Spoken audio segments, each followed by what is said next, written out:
Welcome back to CBS Sports HQ. Big Ten Media Days underway in Las Vegas. For the first time since 2014, Ohio State lifted a national title last year, winning a program best 14 games along the way. Now the Buckeyes hope to be the first team to win a back-to-back national title since Michigan State did it in the 60s.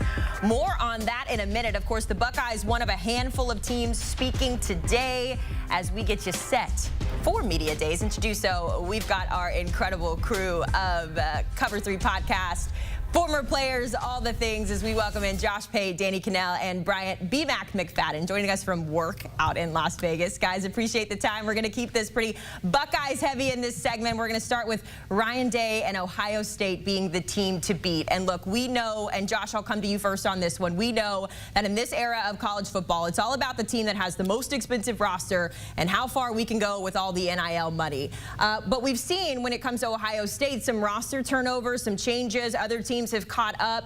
Josh, where's your confidence in saying that Ohio State still is the team to beat going into the 25 season? Mid, I guess mid-level of confidence, guys. The follow-up to that is there some superpower team out there on the horizon? Is there some Goliath they have to slay?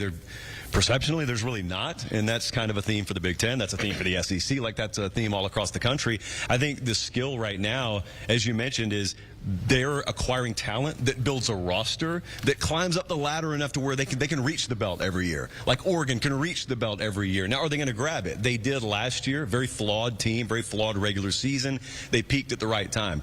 I would say, Danny, this year, you are probably going to have to count on doing that. I think it's unrealistic to think a young team this inexperienced just comes out of the gate hot. So what we get from them, maybe week 1 against Texas, a far cry from hopefully for their sake when they peak against Michigan, Big Ten title game playoff. Winning college football national championships really is an arms race. Like who has acquired the most talent, and every year Ohio State is one of those rosters. Now, just because we have a couple new faces across both sides of the football doesn't mean you're not going to be able to compete for that national title. Massive question marks at quarterback. They're breaking in a new defensive coordinator and Matt Patricia, but they still have one of the best offensive players in the country in Jeremiah Smith and one of the best defensive players in the country in Caleb Downs. So there's no doubt they're going to be in the mix. The question for me is just how much of the learning curve is it for the young quarterbacks, how quickly they adapt to the pressure and the situation and the offense. But it's really going to help to be able to be passing the ball around to some of those weapons. Yeah, I'm right there with Josh in terms of mid. You know, of course, they will always have talent there in Columbus.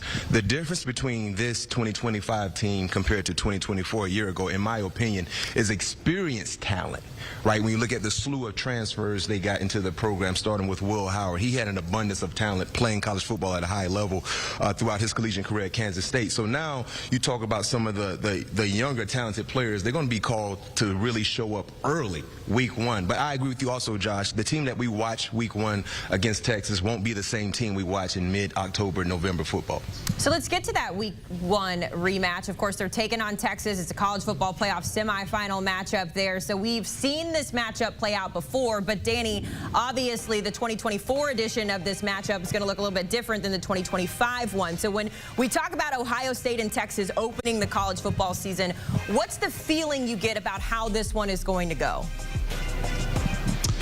I think this will be one of the most hyped games of the entire football season. It already has for the entire offseason, and in large part it's maybe because of who's playing quarterback, not for Ohio State, because it's really the launch of the Arch Manning era at Texas, which I think is great for Ryan Day because it kind of keeps some of the spotlight off of his team. He can talk about how much attention they're getting and use it sort of that chip on the shoulder, which is really hard to do when you're at Ohio State. Normally you're getting all the love, you're getting all the predictions, and I know they're favored in that game, but still the majority of the discussion is going to be around Arch Manning and how much hype is around him. But ultimately, I think this is going to be one of those matchups that lives up to the hype. And Texas has a lot of question marks too. So I think for me, I can't wait to learn about both of these teams. Some of the new players breaking in new positions. What do they look like on that stage? But I think this is going to be an epic matchup that we might get to see again when the playoffs roll around. So it's not only a helmet game, VMAC, it's one of those benefit of doubt games. Because Ryan Day and Steve Sarkisian both put together the kind of like recruiting classes year in and year out. Portal classes classes if they need to year in and year out that just get you blind benefit of the doubt. I mean, most people, even at this event, could not name you 5 or 6 starters off of Ohio State's defense, but they believe they'll be there. They believe they'll be in the mix. The rest of the country feels the same way, with good reason. That's not unfounded benefit of doubt. And so I think a lot of times what you're looking for in those kind of matchups is it's not like a knockout game. No one's losing their playoff hopes in week 1. Yes. What it is you're trying to validate a lot of what you think you know. Quarterback position obviously is going to be in the spotlight with Arch, but just as much as quarterback position, because we'll be tired of talking about that by then. I mean, I'm looking at receiver group for Texas. You're looking at a lot of the offensive, defensive line attrition and backfilling that you have to do for Ohio State. And not to mention, I don't know if you guys have seen this, but a lot of those toughest places to play lists have been circulating.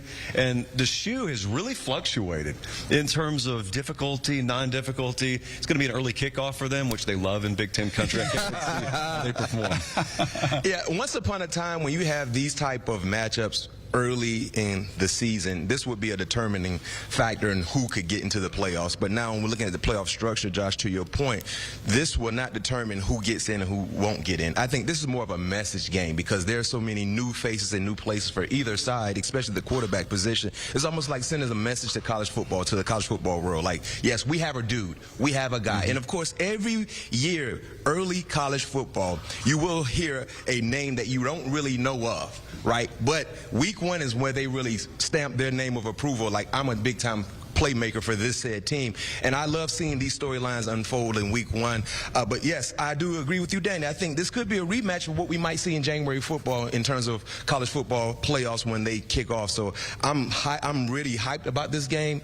And Columbus, even though it's a high noon kickoff, their fans got to really be a +1 from either side, defensively or offensively, in terms of momentum, because they will need that playing against the Longhorns. It's safe to say we're going to learn a lot about both of these teams, whether it's Ohio State or Texas, in that week 1 matchup. When it comes to the Buckeyes, though, gentlemen, could be a tone setter for another championship season. They're looking to be the first repeat champion from the Big Ten since 1966, when Michigan State, of all teams, was the one to run it back. BMAC, a little birdie, though, told me that you were not convinced that this was Ohio State's year to run it back. So I want to come to you first on this one. What are you thinking about the chances that Ohio State can run it back this year? Well, first and foremost, Haley, I do believe Ohio State will be successful. Ryan Day's a very, very high-level coach. Like I said, they have talent there. But I'm not taking Ohio State to run it back because we don't know exactly what they will get from the quarterback position. That's the most important position on any level on a football team, the quarterback. A year ago, Will Howard had an abundance of experience, and then he really reached his peak in the more critical moments of the season. We don't know. So when you look at Ohio State, they will be the hunted this season. Every time they face off against an opposing team, that's like their championship for the opposing team. So they're getting every opposing team's best effort, and until we find out what they have at the quarterback position, I'm not ready to put all my chips in the middle of the table here in Vegas to say they will not only hoist another championship trophy, but maybe a Big Ten opportunity as well might be squandered because we don't know exactly what that quarterback position will look like. I think it's one of the hardest things to do in all sports in any level is to repeat as champion, because you're always having that bullseye on your back for your Ohio State, but to keep the hunger, the intensity, the desire. Remember the storyline around last year's team, everybody coming back to do something special. When now you've got new guys, it's hard to replicate the type of adversity you went through to get that mindset that really doesn't come through on game day. It comes through in the offseason. And in the offseason, when everybody's telling you how great you are, what a great season it was, congratulations, you're getting sized up for your rings, it's hard to keep that hunger. And it's one of the biggest challenges for a head coach to make your team play inspired and practice inspired all offseason. So I think there's too many question marks. The other thing, Pate, I think the rest of the Big Ten is getting better, and we're starting to see a little bit of parity. Not a tremendous amount. It's not like anybody can win the Big Ten, but all those other teams that are on that schedule this year are going to be a little bit tougher, and Ohio State's going to be a little bit weaker than they were last season. So that's why I'm kind of with you. I don't think they repeat. I mean, in a previous life, last decade or so, we had not been conditioned to even expecting that an Illinois could take a bite out of an Ohio State. This year, I think you have to recondition your mind for that. Might I remind everyone, Haley, I mean, this team last year at the end looked like a super team. Lost 2 regular season games. And so not only are you taking all that starting production away, you're taking both offensive and defensive coordinators away from that group. So in many cases, it's not starting from scratch. Far be it for me to say they're starting from scratch, but it's just another one of the half dozen to dozen type of teams, both in this conference and nationally, that you could see it working out for if everything goes right. But betting on a preseason, absolutely not. Not doing it. Ohio State has not lost a season opener since 1999. B-Mac, real quick, before I let you go, who do you see winning it all this year, if I had to put you on the spot? Clemson. Clemson. Okay, sticking with his ACC roots out there. All right, B-Mac, Danny Kanell, and Josh Pate hanging out with us here on CBS Sports HQ. Guys, we appreciate it. Enjoy the vibes out there in Vegas. And for those of you at home trying to get caught up on the college football season, make sure you get locked in to the Cover 3 podcast with our crew. They've got previews and team preparations, all the things to get you set for kickoff in August.